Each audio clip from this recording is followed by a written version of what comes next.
Now for our bones that are going to control our shape keys, we want to apply some limits. So I'm going to hide our planet camera, and in pose mode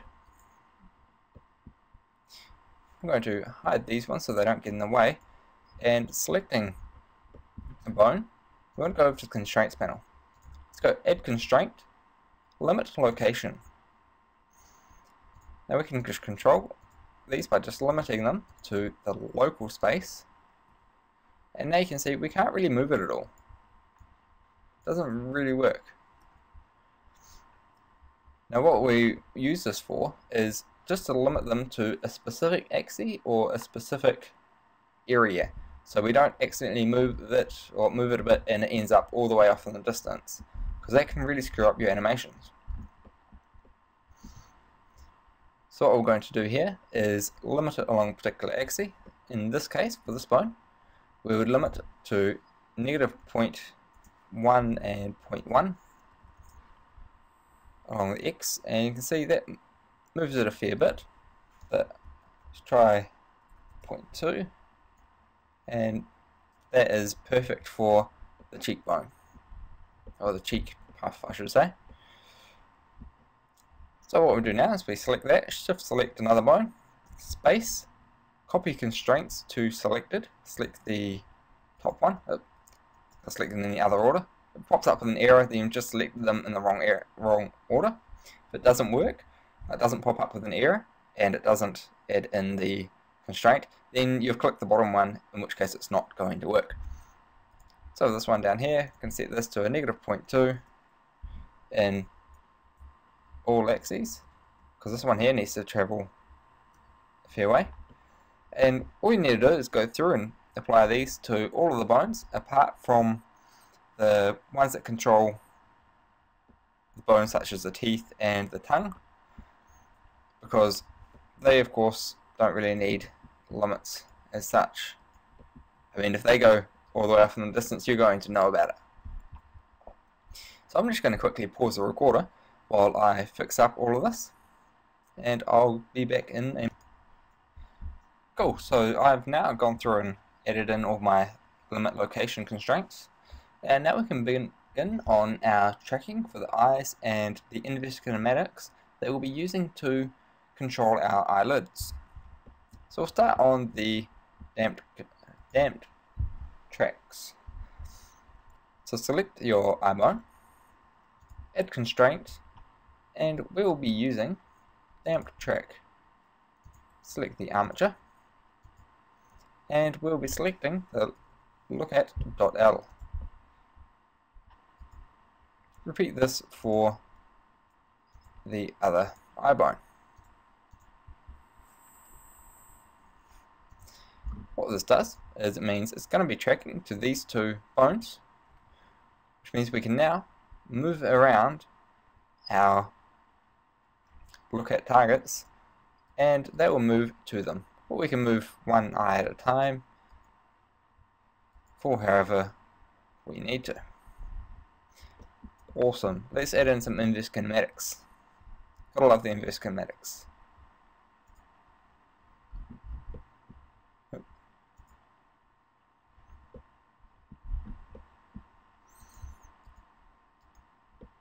Okay, so with our eyelids selected, our eyelid bones, not our controls, make sure you've got the eyelid bone, we're going to add in an inverse kinematic.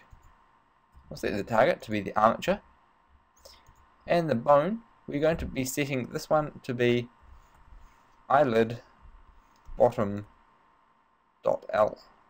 Eyelid control bottom dot L, I should say. And set the chain length to 1. Now, when we move this around,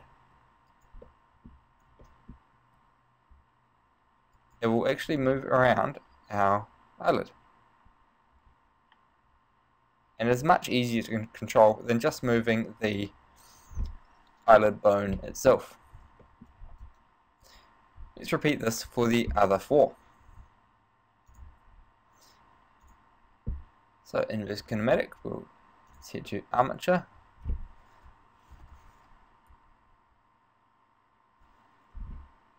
and the eyelid will be, oh, that's not, oh, there we go. Eyelid control top dot L, change length to 1, and you can actually just copy the constraints across if you're lazy like me.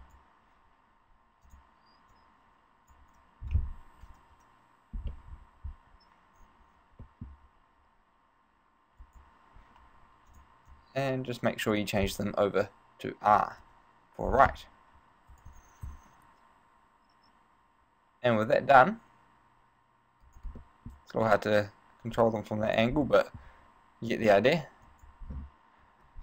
With that done, we now have a completely rigged character, and we can now move on to setting up our drivers.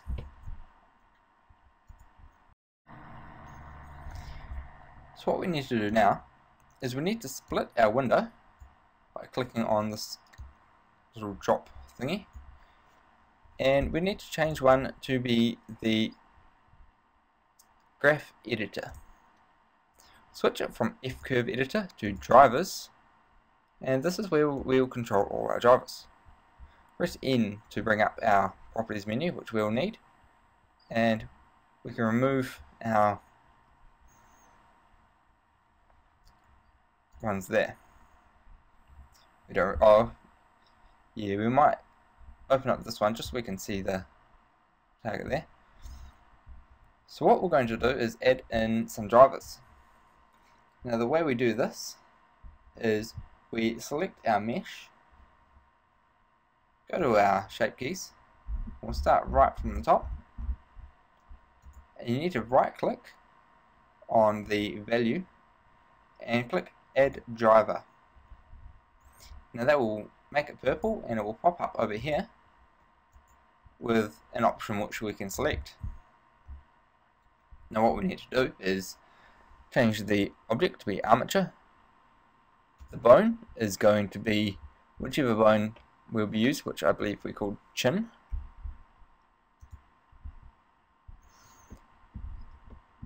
And we need to change this to from scripted express to averaged value.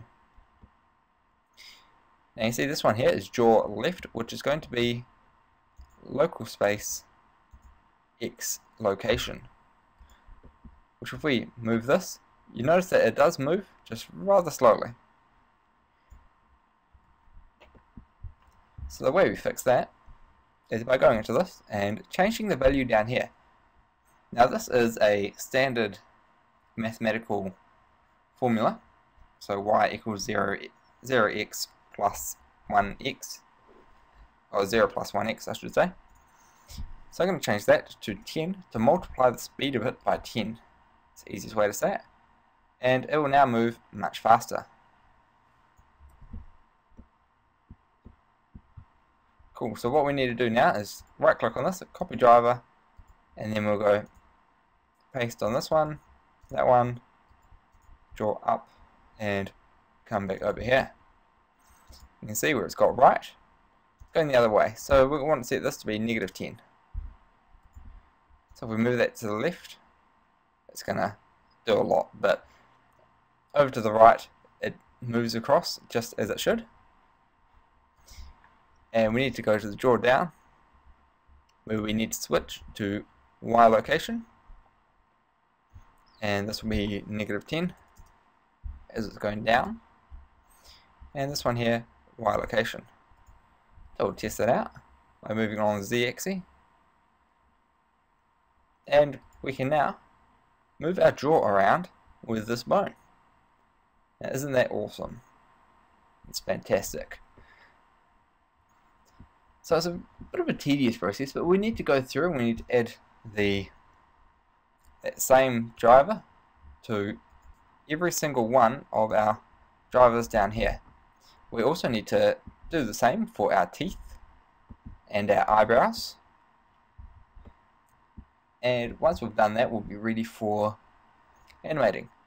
So instead of making you watch me go through and do every single one of these, as it is the exact same process. You paste it into there, you change the location from Y location to Z location or X location depending on which way you want it to move. Just remember, Y is up and down, and X is left and right, Z is back and forward. It's kind of a bit of a switch. Basically, we've just switched the Y and Z axes around from when you're used to modeling.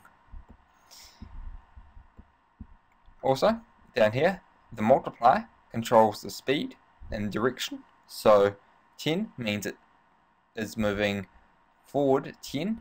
Negative 10 would mean it's moving back negative 10. So 10 is for this mesh, I found 10 worked on every single position. So that's the one that I recommend you use. So I'm gonna pause the recorder, and I'm gonna go through and add these drivers to all of this, and I will catch up with you in a minute. Okay, so I've gone through and I've set up all of the shape keys, so they now work exactly how they should.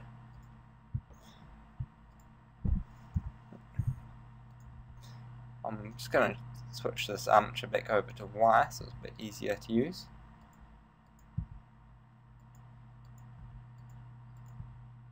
Now, one thing you need to do is you need to go through and check all of your bones. As an example that I've got here for you is moving this one here. You can see it moves the other side as well. That means we have an error. So all I do is I just go through and I can see which one is moving the wrong one.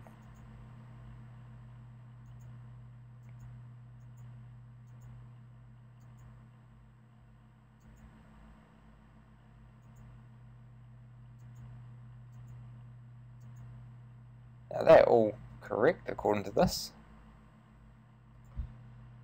So we can go help F curve driver vision fix, which does not seem to work. So the problem must there lie within my modifiers here. Yep, there we go. We need to make sure that we've got the blend set to be R for the right ones and L for the left ones.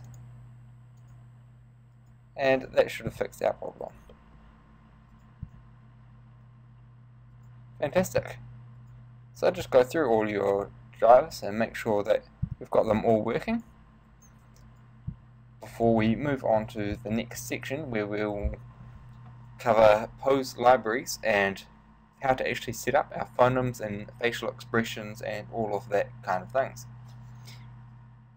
So that's all for this video, and we'll check back in the next video.